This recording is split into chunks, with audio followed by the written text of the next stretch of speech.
Rules of the house. Rules of the house. Ian always followed the rules. Here he is following the rule. Always pack a toothbrush. So Ian's following the rule. Always pack a toothbrush. So he's packing a toothbrush. Rules are meant to be followed, Ian would always say, because he meant it. So Ian always loves to follow the rules. Ian's older sister was Jenny, and she never followed the rules. Here she is breaking the rule. Don't pinch. So Jenny's pinching. Jenny pinched me, said Ian. No, I didn't, said Jenny.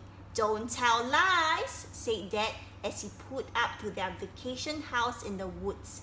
That is a very important rule. So Jenny and Ian, they are all going on a vacation, on a holiday at the woods, okay? The house in the woods was tidy and warm. The living room had a pot-belly stove. This is a pot-belly stove. And the den had a bearskin rug. So this is the bearskin rug. And the bathroom had a clawfoot tub. This is the clawfoot tub. Ian thought it was great. Best of all was a framed piece of paper in the hallway that said the rules of the house. So this is the frame up paper with all the rules. Look, said Ian, rules. You're such a toady, said Jenny, and then pinch him again. Ow, said Ian. You're not supposed to. Ow!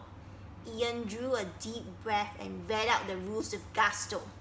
The rules of the house. We trust you will respect the house by observing the following rules. Number 1, remove muddy shoes before you enter the house.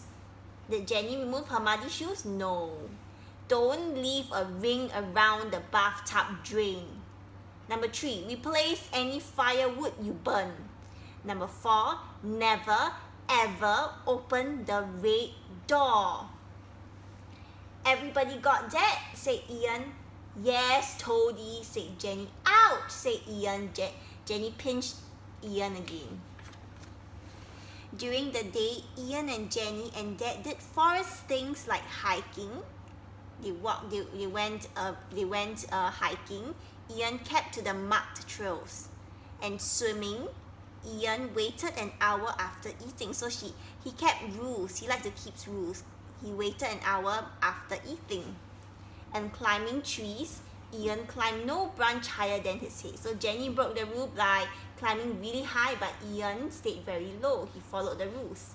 But this is not a story about the forest. This is a story about the house. Because of course it wasn't long before Jenny started breaking the rules. She tracked mud all over the rug. Her hair wrapped around the drain.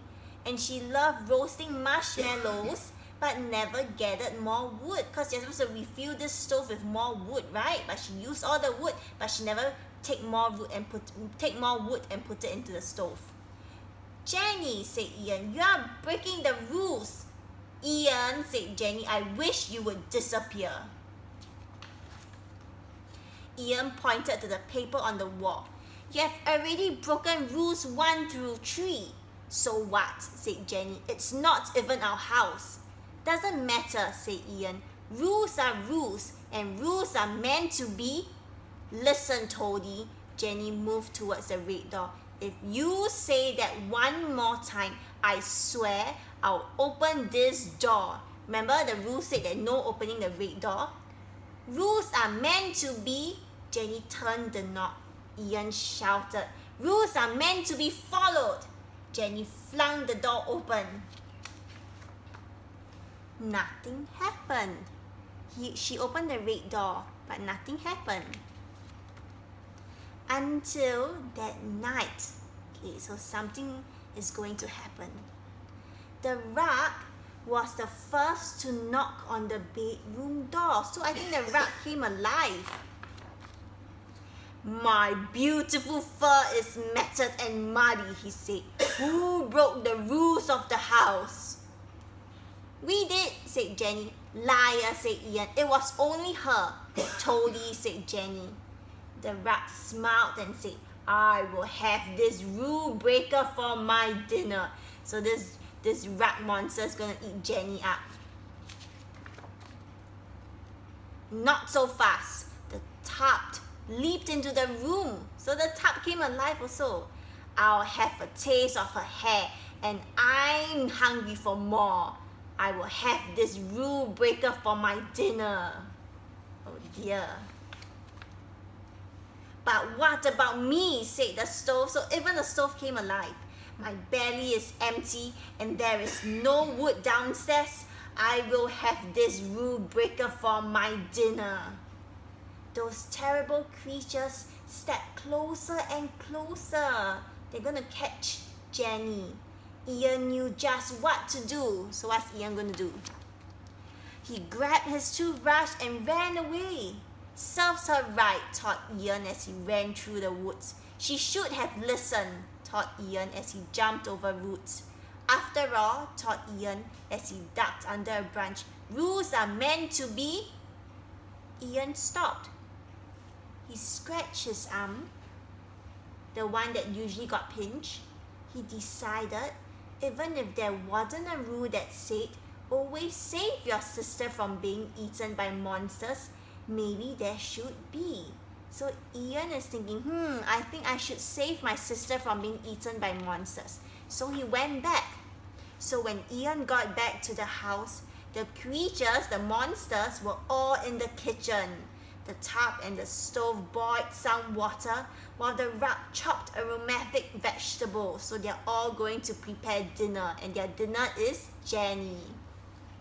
Rule breaker soup for dinner, they sang. Rule breaker soup for dinner. It wasn't a very clever song, but the tune was catchy. Rule breaker soup for dinner, they belted out in a three-part harmony. Ian rushed into the kitchen. Stop, he said, don't eat my sister. But Ian, said the stove, she didn't follow the rules. Yeah, but, said Ian, but. It was then that Ian realized he didn't have a plan. If you want to eat my sister, you have to eat me first. Brilliant, the monsters wouldn't eat him. So Ian stood in front of Jenny and said, if you want to eat my sister, if you want to eat Jenny, you have to eat me first, okay? And Ian thought this is a very clever plan because the monsters wouldn't eat Ian, right? Because Ian didn't break the rules. Ian always followed the rules. You think the monsters will eat Ian? Okay, said the stove, let's eat him fast, like an appetizer. So the monsters didn't care. They also want to eat Ian now. Apparently, there were no rules about who monsters could eat. So the creatures drew as they drew closer. Ian backed against the wall and brandished his toothbrush. Brandish, that means use his toothbrush and go sway up and down, up and down, and down. Swinging up and down. The monsters stopped. What is that? Asked the rat. That red thing in his hand. So the monsters are asking, what is this red toothbrush? Ian looked down. It's a toothbrush. A toothbrush? Asked the stove. What's that? You use it to clean your teeth after you eat, said Ian. Don't you guys have toothbrushes? No, said the tub, looking very solemn. We have never seen one before. Ian laughed. You were going to eat us and you don't even have toothbrushes? You're supposed to always pack a toothbrush. That's a rule. It is? Asked the tub. Yes, said Ian. You broke a rule. You're a rule breaker. So Ian said, you monsters are also rule breakers. We are? Asked the rat. What's going to happen to us? Ian remembered his father's words, don't tell lies. Then he forgot them. So Ian remembered his father telling them not to tell lies, but then he thought that now is a good time to tell lies. So what lies he going to tell? Oh man, said Ian. Oh man, oh man, oh man. When you break the toothbrush rule, very bad things happen. When you break the toothbrush rule, a huge monster comes for you. So this is the rule Ian made up, okay, to bluff and scare the monsters. How big is the monster? Asked the tub. As big as you three put together plus a little bit. Oh my, said the stove. Yes, said Ian. The monster has long hair and green eyes and sharp pink nails, and it creeps up behind you and gives you a pinch. Ian, said the rat, what is a pinch? Ian nodded and Jenny and said, this is. So at that, Jenny went to pinch the monster. And Jenny gave each of the monsters a good hard pinch from behind. Ouch! Cried the creatures. They fled down the hall and through the red door. Ian and Jenny slammed it shut behind them. Thank you, said Jenny. You're welcome, said Ian. You lied for me, said Jenny. So, said Ian. So isn't that against the rules? Remember, no lying? Don't be a toady, said Ian. Jenny pinched him, but it didn't hurt. The end.